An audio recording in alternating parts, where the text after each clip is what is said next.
All right, so far so good for today. It was a chilly start to the morning, but as we're going into the afternoon, getting a little bit warmer. We'll be back up into the upper 50s, low 60s for today. But also this week is Severe Weather Awareness Week from the National Weather Service. Today's topic is severe thunderstorms, which of course we've already had a few just this week. Let's go over the criteria of what it takes to get a severe thunderstorm warning. Again, winds usually at about 58 plus miles per hour.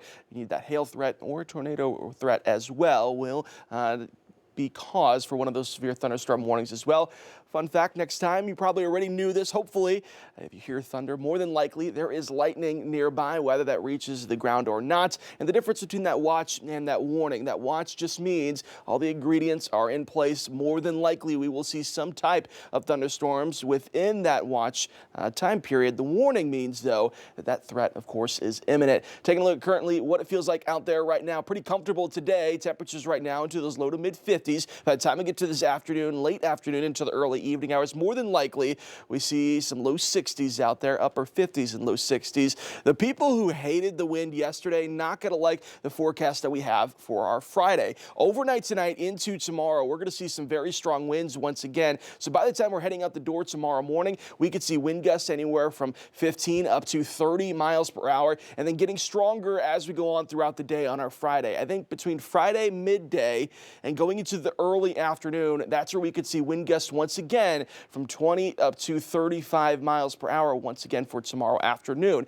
That's all before that cold front comes along Friday night going into Saturday, and that's going to bring in the much cooler air. So we take a look at these afternoon highs over the next several days. Tomorrow going to be nice and warm into those low 70s, but the big temperature drop coming in for Saturday and Sunday. Over the weekend, that also includes a rain chance. Good news is by the time we get to early next week, temperatures recover very nicely back up into those low to mid 70s by the time we get to early next week. So let's look at this weekend. Again, that's when that cold front's going to arrive. Yes, it's going to bring in some much cooler air, dropping from the 70s to the 50s and 60s, but it's also going to bring that rain chance, mainly looking at those scattered showers south of I-40, but Northwest Arkansas definitely has the chance of seeing a few of those scattered showers throughout the day on Saturday before wrapping up going into Sunday morning. Your weekend forecast looks like this. Again, much cooler than what we have right now, down to the 50s and 60s. That rain chance hyper-focused on Saturday. A few scattered showers across Northwest Arkansas. Well, Sunday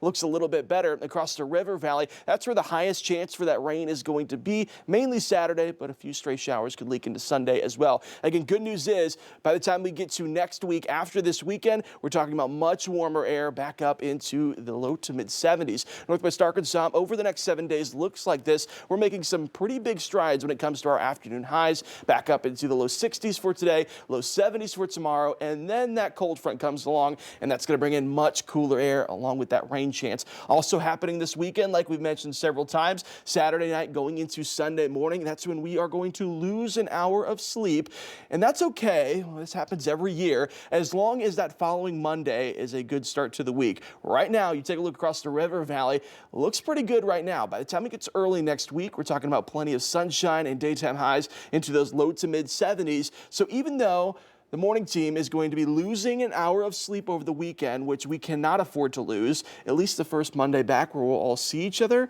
we'll get some nice weather, maybe be a little bit less cranky with each other on Monday morning. I love how you said the morning team is losing an hour's sleep. Not Everyone is, but especially us. We're going to feel it the most. It's a little bit tough for us. We have that early alarm, so any hour of sleep that we lose is very valuable. It's very precious. So at least Monday, since we have to deal with that, it's going to be a nice day to get outside. Yes. All right. Well, thank you for that, Stephen.